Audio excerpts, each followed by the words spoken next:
Nous sommes samedi 19 avril, mesdames et messieurs. Bonsoir et bienvenue dans ce journal. C'est donc bel et bien parti depuis ce matin pour les travaux du deuxième congrès ordinaire du Haut Conseil islamique du Mali. À l'heure du jour de cette rencontre, le renouvellement du bureau du Haut Conseil. Le président de la République, qui a tenu à présider la cérémonie, a appelé l'ensemble des fidèles musulmans à la cohésion pour un Mali de paix et réconcilié avec lui-même. Cérémonie suivie par Ahmadou Sangare.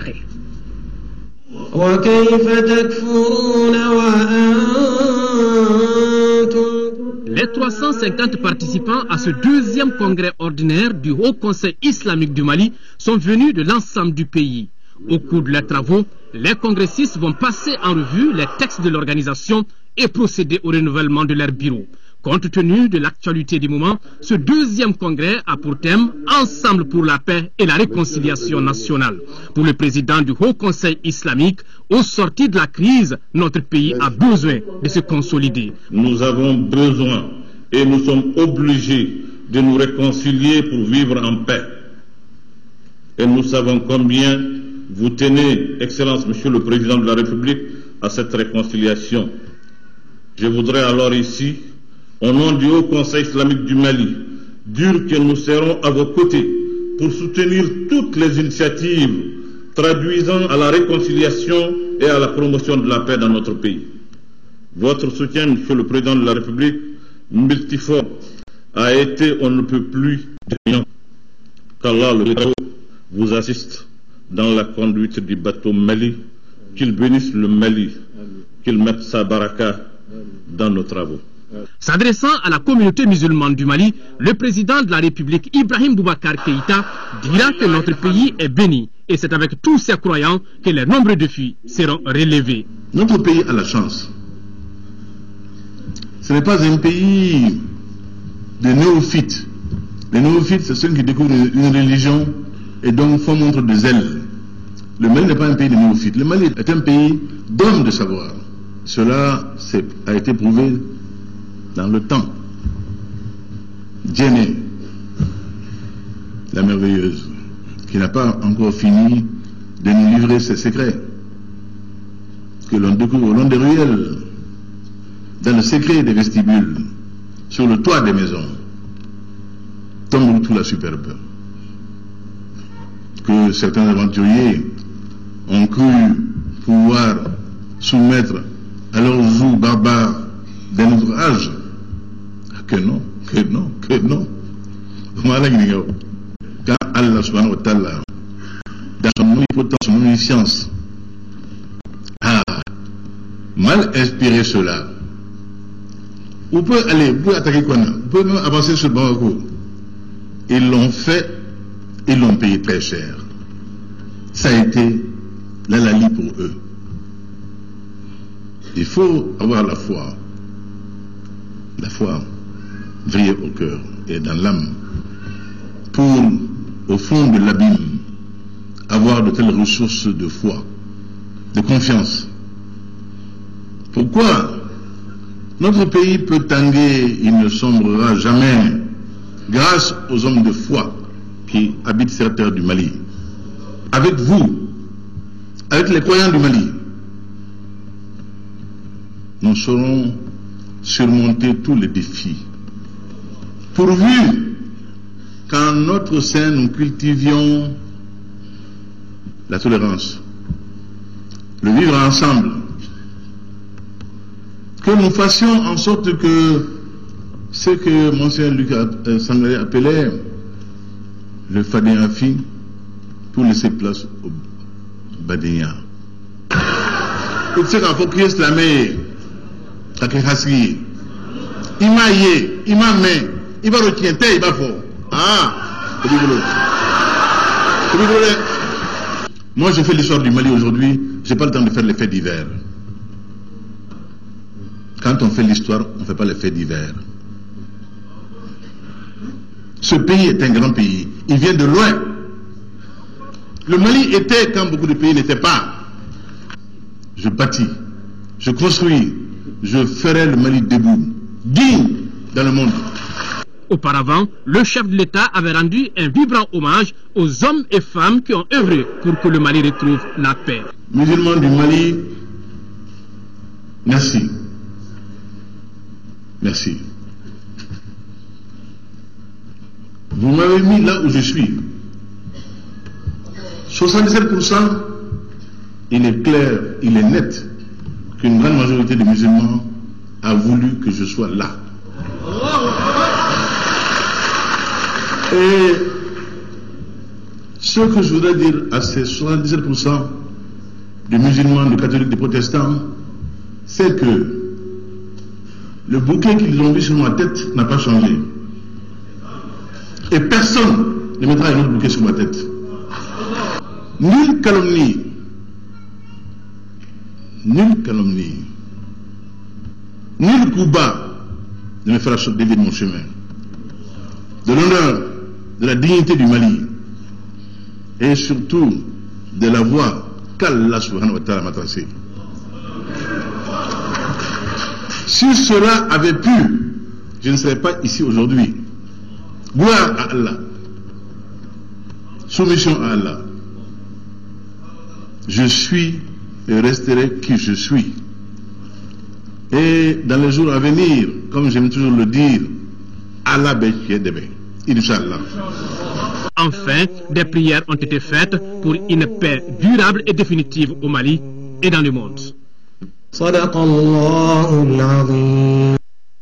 Nous restons toujours dans le domaine de la religion.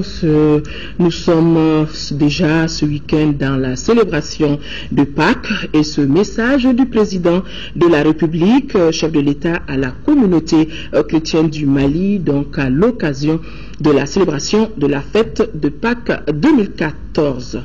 Le libellé de ce message. Mes chers frères et sœurs, au moment où s'achève la longue période de pénitence symbolisée par le jeûne du carême pour certains, il m'est à la fois un plaisir et un agréable devoir de souhaiter joyeuse Pâques à l'ensemble de la communauté chrétienne du Mali.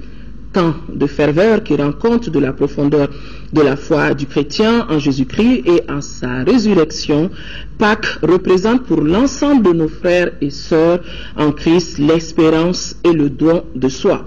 Cette espérance trouve un écho formidable dans le Mali pluriel où vivent et cohabitent en bonne intelligence depuis des temps immémoriaux les fidèles des religions révélées et celles dites ancestrales. Cette espérance, nous devons la réapproprier en cette période de sortie de crise, notamment pour poncer les meurtrissures inhérentes au conflit que nous avons vécu et donner du sens au vivre ensemble, valeur cardinale fondatrice de la de la nation malienne. J'ai foi en chaque Malien et en chaque Malienne, indépendamment de sa chapelle, et fort à propos, Pâques est là pour nous rappeler notre communauté de destin au sein de la grande famille du Mali, creuset naturel pour la réalisation de notre dessein individuel et collectif. Daigne le Seigneur recevoir et exaucer les ferventes prières qui sont dites dans l'ensemble des lieux de culte chrétiens en ce temps de Pâques. Puisse-t-il féconder nos cœurs sur le chemin, certes difficile mais combien gratifiant, de la paix et de la réconciliation nationale. Bonne fête de Pâques à nos frères et sœurs chrétiens du Mali, d'Afrique et du monde. C'était donc le communiqué du président de la République à l'occasion de la célébration de fête de Pâques. Je disais donc ce week-end, nous sommes dans la célébration de Pâques et pour commémorer, respecter la tradition, le ministre des Affaires religieuses et du culte s'adresse à la communauté chrétienne. Tcherno Oumar As Diallo sur le sens de cette célébration est au micro de Adama Koulibaly. Chers frères et sœurs chrétiens, la fête de Pâques commémore la résurrection du Christ, donc la renaissance et la célébration de la vie humaine comme don de grâce de Dieu. Cela m'offre l'heureuse occasion de souhaiter à la communauté chrétienne de notre pays, au nom du président de la République et du Premier ministre, tout le bonheur souhaité.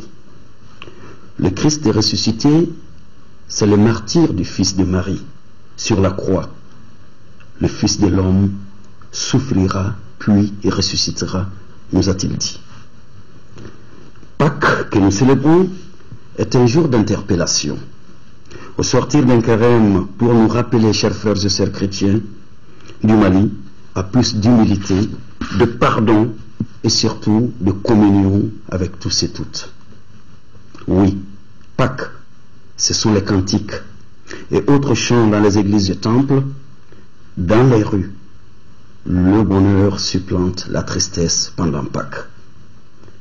Pâques 2014 est donc une fête symbole pour le Mali. En effet, nous avons vécu le martyre. Nous avons été humiliés, flagellés, amputés. Nous voici, peuple croyant du Mali, ressuscité comme le Christ Sauveur. Chers frères et sœurs en Jésus, le Mali renaît.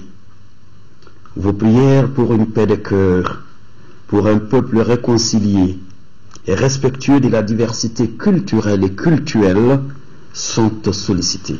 Chers frères et sœurs, croyants chrétiens du Mali, puisse le Seigneur des mondes entendre nos prières, les exaucer.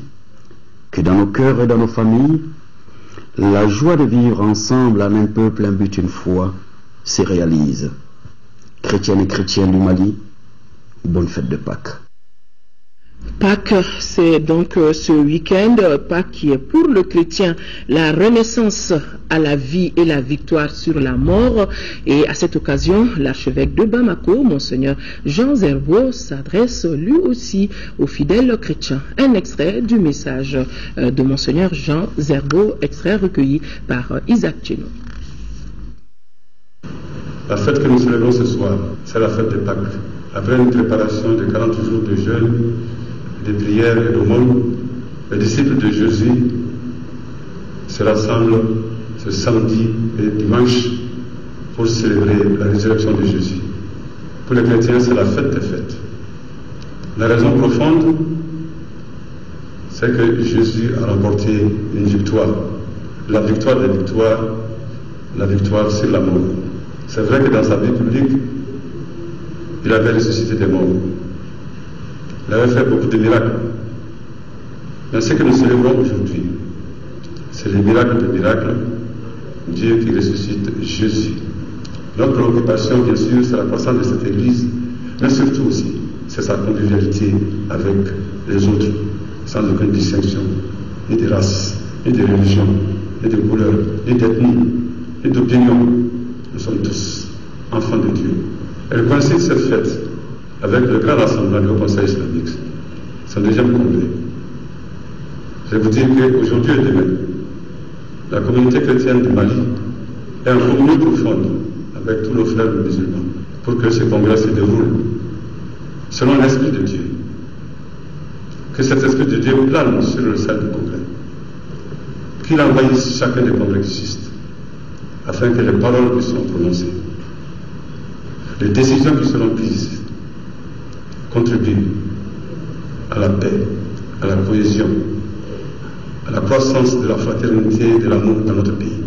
Que je vous souhaite, bien chers frères et sœurs, joyeuse fête de Pâques, ressuscité avec le Christ, puissions-nous vivre en ressuscité, engagés dans le combat avec Jésus contre la misère matérielle, misère morale, misère spirituelle.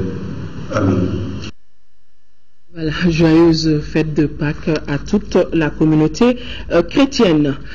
Le nouveau ministre des Affaires étrangères, de l'intégration africaine et de la coopération internationale, Abdoulaye Diop, a rencontré hier l'ensemble des travailleurs de son département. Abdoulaye Diop a félicité les hautes autorités pour le choix porté sur un cadre du département. Il a indiqué percevoir ce choix comme un signal fort, un clin d'œil et une confiance renouvelée des dites autorités à l'endroit du département pour la professionnalisation de l'outil diplomatique. À cet effet, Abdoulaye Diop se voit un fil conducteur de service pour l'atteinte des objectifs assignés au département en rassemblant les énergies et les intelligences. Alors, toutes les intelligences du département au service du Mali. Le ministre de la Réconciliation nationale, Zabi Ould Sidi Mohamed, lui se rendra ce soir à Alger en compagnie de membres de son cabinet dans le cadre de la réunion du comité bilatéral stratégique algéro-malien pour faire le point de l'état d'avancement des consultations exploratoires avec les groupes armés devant conduire à des négociations inclusives au Mali. Le ministre participera également à Alger avec son homologue des affaires étrangères à la réunion ministérielle du G5 Sahel sur la stratégie de lutte contre l'insécurité dans la bande sahélo-saharienne. L'actualité sur un tout autre plan, les travaux du conseil de direction de la direction générale des impôts, les travaux se sont achevés au centre international de conférence de Bamako. Pendant 3 jours, les cadres de l'administration fiscale et leurs partenaires ont échangé sur les stratégies à mettre en œuvre pour l'atteinte des 558 milliards de recettes pour 2014. Cérémonie de clôture suivie par Bourama Traoré. 3 jours d'échanges, une dizaine de thèmes débattus. Au finish, une batterie de recommandations pour permettre à la Direction générale des impôts de mobiliser les 558 milliards de francs CFA en 2014. Ainsi peut-on schématiser le conseil de direction de l'administration fiscale. Parmi les recommandations formulées, la finalisation dans les meilleurs délais du plan stratégique 2014-2016 et sa mise en œuvre, l'informatisation du mécanisme de gestion et d'évaluation de la dépense fiscale. À ces recommandations s'ajoute la mise en œuvre des réformes préconisées par les partenaires techniques et financiers du plan de communication interne et externe déjà adopté. Ce n'est pas tout. Le conseil de direction recommande une politique d'incitation fiscale rationnelle à travers la mise en place d'un dispositif de droit commun favorisant le développement économique et social par une amélioration du taux de pression fiscale et par la promotion du civisme fiscal. Une fiscalisation effective du secteur agricole, la prise en compte dans la répartition des outils de recettes des transferts de dossiers entre les structures de la DGI, la gestion par la direction des moyens d'entreprise de tous les contribuables au réel dont le chiffre d'affaires est supérieur à 50 millions et inférieur à 1 milliard. Le ministre de l'économie et des finances de saluer la pertinence de ces recommandations. Les recommandations, selon Mme Boiré Sissoko, vont dans le sens de l'amélioration de la performance de la Direction générale des impôts. Toutefois, le chef du département de tutelle souligne la nécessité d'élargir l'assiette fiscale. L'élargissement de l'assiette fiscale me semble aussi être un point très important à regarder. C'est vrai que la marge que nous voyons aujourd'hui, c'est le secteur de l'agriculture qui est sous-fiscalisé.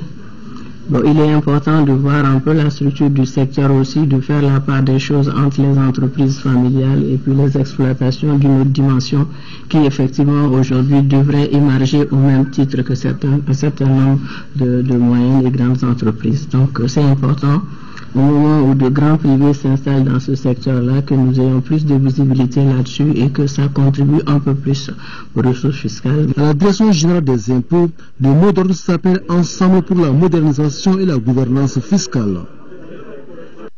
Du 1er janvier au 31 mars, plus de 6 000 emplois ont été créés, dont 4 966 emplois durables. Tel est le tableau bilan du ministère de l'Emploi et de la Formation professionnelle. Le tableau a été communiqué hier aux journalistes par le ministre lui-même. Mahaman Babi était face à la presse. Mamourou Sidibé.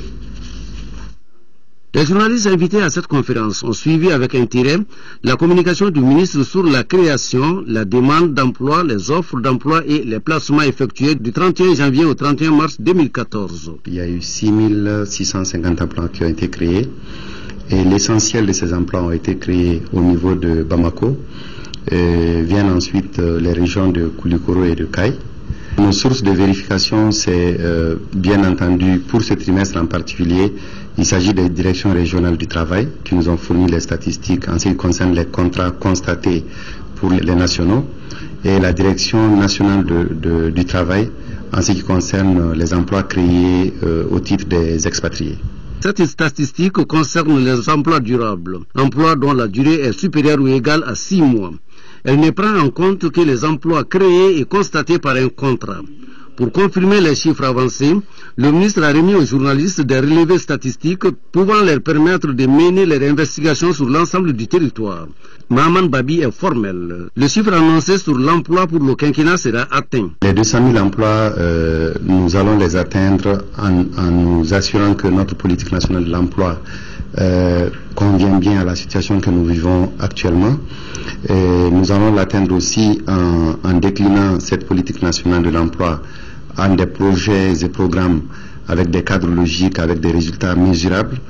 Et l'exercice que nous avons fait aujourd'hui de vous tenir au courant de l'évolution de nos statistiques sur une base trimestrielle va se poursuivre. D'ailleurs, ajoutera le ministre, les données sur les créations d'emplois ne prennent pas en compte l'auto-emploi et les emplois informels, donc pas exhaustives. Il y a lieu d'assainir les dépôts de transit des ordures dans le district de Bamako pour que les populations vivent dans un environnement sain. Voilà le constat qu'a fait le ministre de l'Assainissement, de l'Environnement et de l'Eau au cours d'une visite de terrain. Cette visite a conduit Abdoulaye Idrissa Meiga sur certains dépôts de transit des ordures. Daouda Sidiki Diarra a suivi la visite. 72 heures après sa prise de fonction, le ministre de l'Assainissement, de l'Environnement et de l'Eau est venu s'enquérir des conditions de vie des populations et voir concrètement ce qui est entrepris pour assainir les dépôts de transit des ordures dans le district de Bamako. Pour comprendre, il a bien fallu que nous décidions de faire ce tour-là pour constater de visu, voir en l'état les situations, les problématiques qui se posent justement à l'assainissement des sites que vous appelez les dépôts. Il y a plusieurs dépôts, mais en réalité c'est des collines d'ordures. Coloniment, première étape. Le ministre a eu droit à une visite guidée des lieux sous un soleil accablant. Ici, la quantité d'ordures dépasse l'estimation faite appelée Kilimanjaro. Le dépôt de Golonina est un dépôt anarchique n'ayant pas été autorisé. La sensibilisation ici là pour le changement de comportement qui est très important. Ces centaines de millions que vous voyez tous les jours injectés dans l'assainissement, s'il n'y a pas un comportement au niveau de la population qui suit, nous avons bien peur que ce soit ainsi qu'infernal. Nous partons, nous reviendrons. Le dépôt de Doumanzana a reçu la visite du ministre. Les populations sont exposées aux maladies quand on sait que leur marché est situé tout juste à côté des ordures. Le ministre a donné 100 jours aux techniciens pour assainir les lieux. Une équipe d'assainissement de la voirie du district est à pied d'œuvre à Médine pour évacuer les ordures vers des lieux de décharge. Je salue l'initiative ou les initiatives dont nous avions vu les effets. L'endroit a été bien dégagé. Dernière étape de la visite, l'Afiabougou. Ici, le maire reconnaît que des efforts ont été faits, mais beaucoup reste à faire pour assainir les dépôts de transit des ordures, car les populations doivent vivre dans un environnement sain pour un développement durable. Hier, vous avez pu suivre la cérémonie de remise des otages aux autorités maliennes. C'était à Gao et nous vous l'avions d'ailleurs annoncé que le ministre de la Défense et des anciens combattants a profité de ce voyage à Gao pour animer un point de presse. Un point de presse au cours duquel Soumeylou Boubei Meiga a invité la population de Gao de collaborer avec les forces déployées sur le terrain pour leur faciliter le travail. Soumeylou Boubei Meiga est au micro de Moussa Fane. C'est une opération qui démontre que les forces travaillent sans relâche, de jour comme de nuit, ils travaillent toujours, s'adaptent aux nouvelles formes d'action des groupes qui, même s'ils ont été désorganisés, vaincus, continuent pour certains de mener des actions sporadiques et isolées qui font peser une menace permanente sur la stabilité et sur la paix et qui polluent aussi tout le processus de retour à la cohésion sociale, à la paix civile.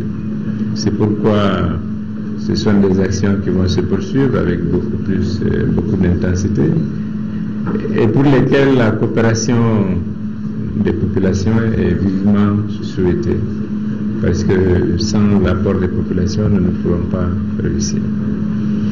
Donc je voudrais dire, saluer encore une fois donc, le professionnalisme, l'efficacité des forces françaises et saluer aussi la coopération qui se renforce entre toutes les forces qui opèrent sur le théâtre.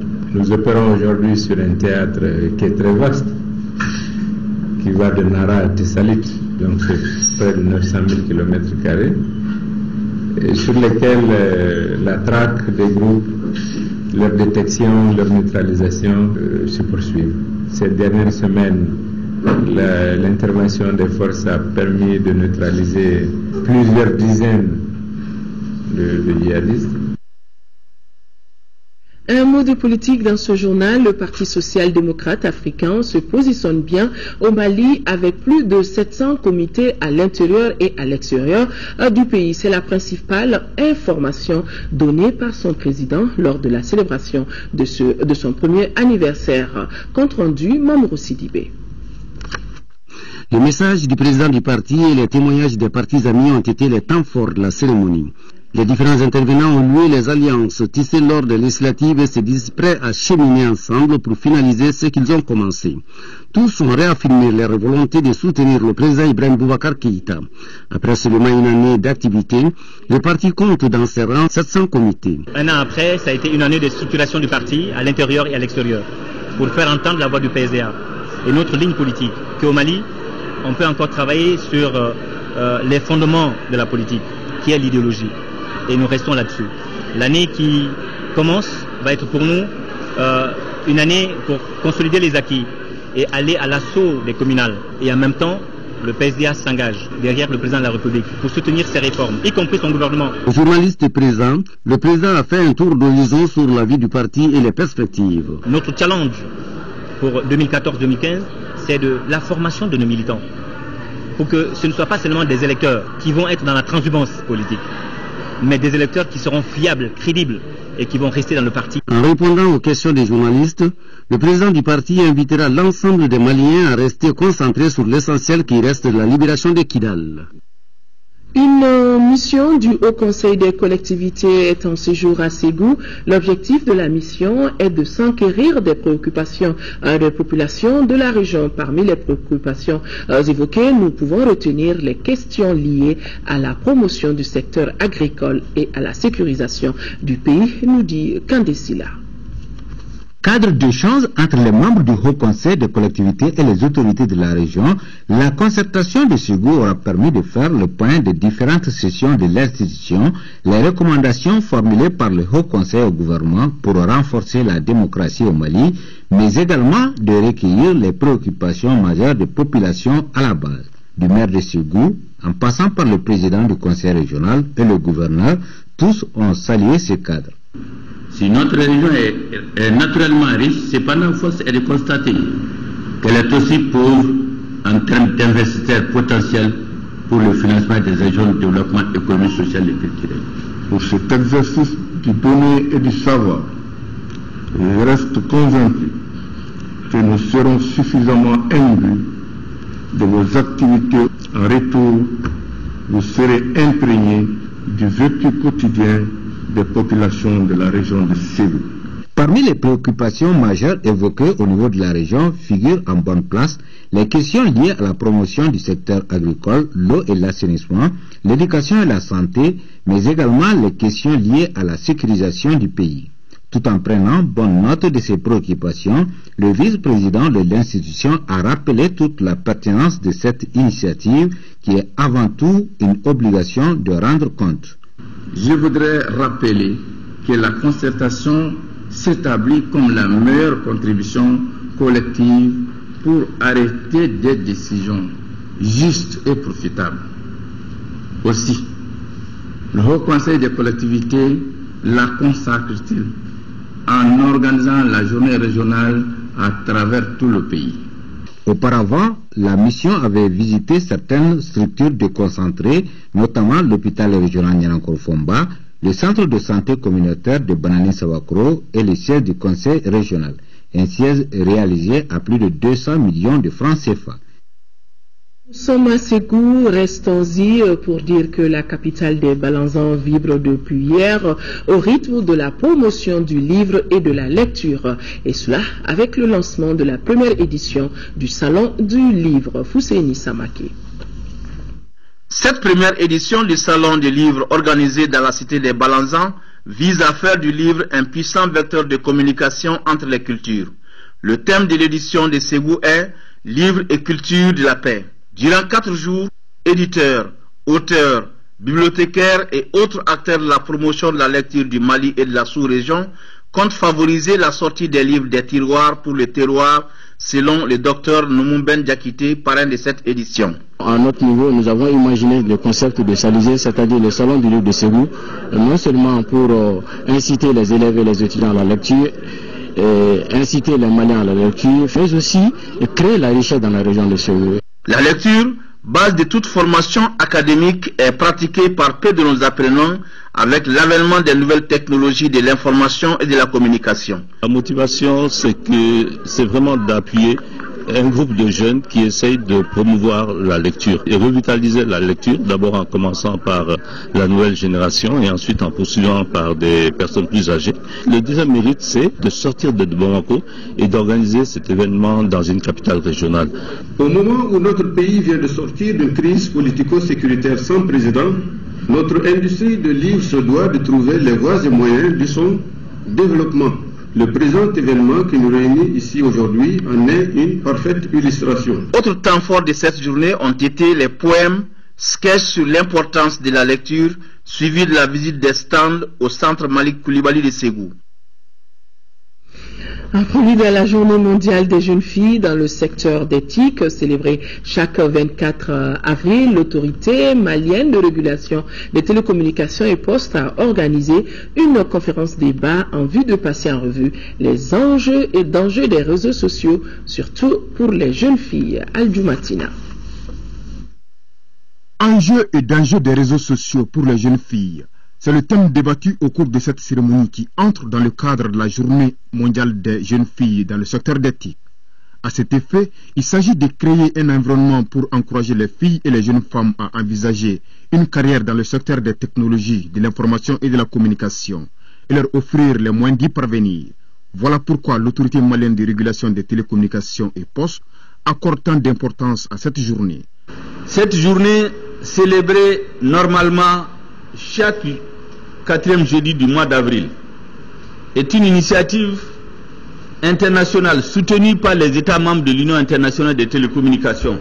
Pour les autorités, cette journée est salutaire, surtout qu'elle fait partie de leur vision. Cette commémoration se tient à un moment où notre pays vient de montrer, à travers la reformulation de ce département, sa volonté politique de faire des TIC un levier, un puissant levier de développement socio-économique et culturel à travers la création d'un ministère chargé de l'économie numérique. Qu'est-ce qui a présidé à ce changement d'appellation? Tout simplement le fait que, d'une part, les technologies dont nous parlons ne sont plus nouvelles, et d'autre part, le fait que ces technologies-là pouvaient constituer un socle, un levier puissant pour demain contribuer au développement de notre pays. 2 activités majeures ont été retenues pour cette commémoration. Une conférence débat au cours de laquelle la conférencière a édifié l'assistance sur les enjeux et les dangers des réseaux sociaux pour les jeunes filles. Quant à la deuxième activité, elle a été marquée par une session de formation de 300 jeunes filles des établissements de l'enseignement fondamental et secondaire de la localité de Bougouni à l'utilisation d'éthique. À l'issue de cette formation, 10 filles ont reçu des portables. 4 auto-ordinateurs ont été donnés à certaines structures de Bougouni. Réception de pompes d'eau potable manuelles dans les communes de Djélébou et du Sahel. C'est dans la région de Caï. Ces réalisations ont été faites par le HCR et ont coûté plus de 25 millions de francs CFA. Jafar Aïdara. Cette réception des pompes d'eau manuelles par les différentes écoles de Nahali et de Doumeida atténuera la souffrance des élèves en eau potable qui est une denrée rare dans la zone nord de la région de Caï et diminuera considérablement les maladies diarrhéiques liées à la consommation de l'eau non potable. Les réalisations que ACR a faites dans la région de Caï au compte des réfugiés ici répondent parfaitement et cadrent avec les politiques et les stratégies nationales d'approvisionnement en eau potable. Car les réalisations ont été faites dans les localités où il n'y a pas de point d'eau potable. La réalisation de ces pompes d'eau et de latrines, qui est une action du HCR hautement humanitaire, a été saluée par les populations bénéficiaires des communes de Djélébou et du Sahel. Ces pompes ont coûté au HCR plus de 25 millions de francs CFA. Au cours de cette réception, le HCR a remis aux réfugiés mauritaniens des kits d'hygiène composés entre autres des sous-vêtements, de savon d'une valeur de plus de 26 millions de francs CFA. En réalisant ces infrastructures dans les écoles, l'objectif est de créer des conditions favorables à l'éducation des enfants et surtout le maintien des jeunes filles à l'école. Ces pompes d'eau potable serviront sans nul doute à améliorer la vie sanitaire des élèves des différentes écoles bénéficiaires, à condition que les responsables des établissements scolaires prennent soin de ces pompes. Restons avec le HCR à Tombouctou. Le HCR, à travers le Conseil norvégien pour les réfugiés, vole au secours de populations réfugiées de retour dans le village d'Agoni. Ils viennent d'être dotés de plus de 200 familles de cette localité en vivres et autres kits de ménage. Yéya Tandina depuis Tombouctou. Agoni est une localité en plein désert située à une quarantaine de kilomètres de Tombouctou. Ici, toutes les populations étaient sous d'autres cieux, Mauritanie, Algérie et Niger. Aujourd'hui, elles sont revenues en masse grâce aux efforts de paix entrepris par le gouvernement et ses partenaires. Cette activité est initiée par nos partenaires vient à point nommé car elle conçut en emploi d'outils une réponse adéquate à certaines préoccupations du gouvernement de notre pays. C'est dans ce cadre que le HCR et le Conseil norvégien pour les réfugiés viennent de remettre aux populations revenues des kits, couvertures, tentes et moustiquaires. La réponse que nous apportons aujourd'hui, c'est une réponse concrète, c'est une réponse directe aux besoins qui nous ont été exprimés. Cette action va se poursuivre sur l'ensemble de la région de Tombouctou et nous allons distribuer pour 1500 ménages dans toute la région, mais pour Agoni, c'est 200 ménages que nous avons pu identifier et d'autres agences aussi distribuent ici, nous sommes au courant et on se complète. Cette intervention humanitaire permettra d'améliorer les conditions de vie des réfugiés retournés et d'encourager d'autres à regagner le bercail. À Gao, le projet plaidoyer pour atténuer la pénurie d'eau potable dans le village de Wabaria vient de connaître son épilogue. Lancé le 4 mars dernier, l'association Farikondé, à travers donc ce projet, avait pour vision d'attirer l'attention des élus de la commune, les leaders d'opinion et les organisations de jeunes et de femmes sur la problématique de la pénurie d'eau. Drissa Akone. Cette pénurie d'eau de Wabaria, à 12 km de Gao, est caractérisée par l'insuffisance des sources d'eau potable. Les 2 pompes à motricité humaine installées dans ce village sont régulièrement en panne. Le seul point de ravitaillement reste l'eau du fleuve Niger, impropre à la consommation sans traitement. C'est cette situation qui a amené l'association Farikondé à initier le projet plaidoyer pour atténuer la pénurie d'eau potable à Wabaria, commune de Gouzourey. Lancé le 4 mars dernier, le délai de ce projet est arrivé à terme. Nous avons mis en œuvre un certain nombre d'activités qui ont pour nom d'abord la mise en commun des décideurs de la commune pour réfléchir sur la problématique de l'eau. Ensuite, une chaîne humaine de toute la population du village pour un plaidoyer au niveau des décideurs qui rencontrent les décideurs pour leur dire voilà, nous avons ce problème-là il y a combien d'années et nous voulons que ça finisse. À travers ces différentes activités, les populations ont compris l'importance de leur implication dans la gestion de la question d'eau potable dans leur localité. C'est pourquoi elles ont décidé de s'approprier les acquis enregistrés par le projet pour l'amélioration de leurs conditions de vie. Un impact positif issu des actions menées par l'association Farikondé. Pendant toute la période du projet, nous avons constaté un engagement sans faille des acteurs étatiques et non étatiques de la commune pour signifier un transfert de compétences effectives du secteur de l'eau. Nous avons aussi constaté que malgré le temps court du projet, il a apporté une amélioration de la participation des populations aux politiques de développement au niveau local. Ce projet a pu se tenir grâce à l'appui financier de l'Union européenne, du Danemark, de la Suède, de la Suisse et du Canada à hauteur de 3 millions de francs CFA. Assistance aux populations locales en 5e région, l'ONG World Vision, à travers son projet IFAN, un projet de transfert monétaire aux ménages les plus affectés par la crise, vient de procéder à sa 4e et dernière distribution de cash. Mopti, nous retrouvons Aminata Touré. Le projet de distribution de cash a été initié comme une réponse d'urgence dans la commune urbaine de Douanza. Il permettra de soulager les souffrances des populations qui ont été affectées par la crise que notre pays a connue de 2012 à 2013. Le projet IFAN est un projet de transfert monétaire aux ménages les plus affectés par la crise, en vue d'améliorer l'accès aux vivres et de contribuer au bien-être des enfants dans la commune urbaine de Douanza. Il a été financé par World Vision Corée pour un montant total d'environ 100 millions de francs CFA. Nous avons pu soutenir durant 4 mois 309 bénéficiaires vulnérables. Donner 4 fois 34 000 francs à 300 personnes, ce n'est pas facile.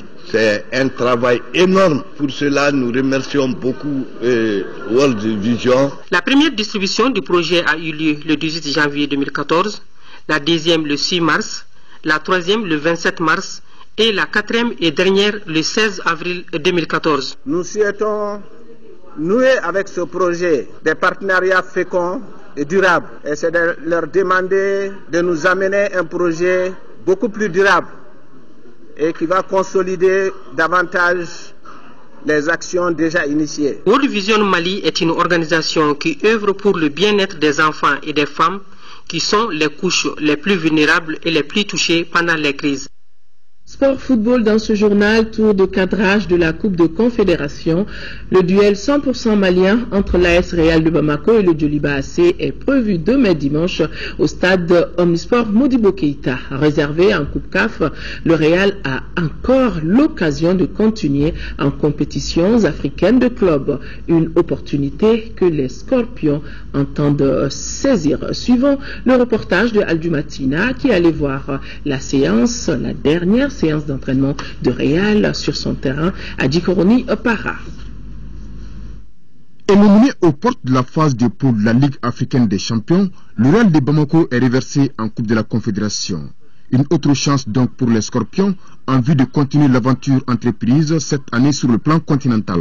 La Coupe de la CAF pour nous, ça nous permettra quand même de jouer encore une fois la Coupe d'Afrique, parce que pour moi la Ligue des Champions et la Coupe de la CAF, je pense que c'est vrai, il y a juste une petite différence, mais bon, pour moi c'est la même chose. L'objectif pour nous c'est de tout faire quand même pour être présent sur le plan africain. Pour le tour de cadrage qualificatif pour la phase de poule, l'AS Real hérite d'une équipe de la maison, le Djoliba AC. Un coup de sort qui oblige les Noirs et Blancs de Djikoroni Para à défendre vaillamment leurs couleurs. Bon, ça fait longtemps que le club n'est pas arrivé à ce niveau, donc on a nos objectifs. On fera tout pour se qualifier, quoi. Nous ont gagné un championnat 2-0, mais c'est pas... ça s'est déjà passé, nous on a déjà oublié ça. Et nous on attend déjà cette rencontre pour pouvoir faire notre revanche. Pour cette rencontre allée du tour de cadrage, seul le jeune défenseur Mohamed Kamara sera absent du côté du Real pour avoir écopé un carton rouge en 8e de finale retour en Tunisie contre l'Espérance. Tour de cadrage, je vous le disais, le Djoliba va croiser l'AS Real et le Djoliba, les Rouges sont habitués à jouer cet ultime virage avant la phase de poule. Dans quelles dispositions le Djoliba AC entend négocier ce match face à l'AS Real? Des éléments de réponse avec Siragatou Sissé. Il y a 2 ans, le Djoliba AC jouait la phase de poule de la Coupe de la Confédération en éliminant les Tunisiens du club africain au tour des cadrages. 2 ans plus tard, le Djoliba AC est aux portes de la phase de poule. Sur son chemin, une équipe de Ligue 1, l'AS Real. L'enjeu est le même. Le ticket qualificatif à la phase lucrative de poule de la Coupe de la Confédération. Depuis le début de la campagne 2014, les Rouges de l'entraîneur Abdelrazak Chli ratent leur match aller. Le signe indien sera-t-il vaincu ce dimanche face à l'AS Real? Nous, on a toujours la confiance, on a toujours l'espoir, parce qu'il faut toujours positiver. On est on est les meilleurs, il faut qu'on ait cette confiance-là, et il faut qu'il y ait cette logique-là dans le jeu qui doit être respectée. Je pense que nous on est prêts sérieusement pour avoir un bon match face à cette équipe. Ça sera un bon match, c'est un match difficile pour nous, donc sur le plan mental on est prêt pour avoir un bon match face à cette équipe. Pour ce tour de cadrage aller, le Djoliba AC privé de 3 cadres, Samba Diallo, Idrissa Namaleko Traoré et Lassine Diarra, tous blessés, comptera sur la vivacité et la ténacité d'un groupe homogène dirigé par l'expérimenté gardien Cheikh Oumar Bathily. Le dernier face-à-face, Djoliba AC AS Real, a tourné en faveur des Rouges 2-0. C'était lors de la 7e journée en championnat. Au Djoliba AC, l'on est déjà dans le rythme du match à tous les niveaux face à l'AS Real. Le coup d'envoi donc du match AS Real Djoliba AC est prévu demain 17h au stade Omnisport Modibo Keïta. Sur le communiqué, les prix d'achat de base du coton graine pour la campagne 2014-2015 sont fixés comme suit. Le coton, premier choix, 235 francs le kilogramme.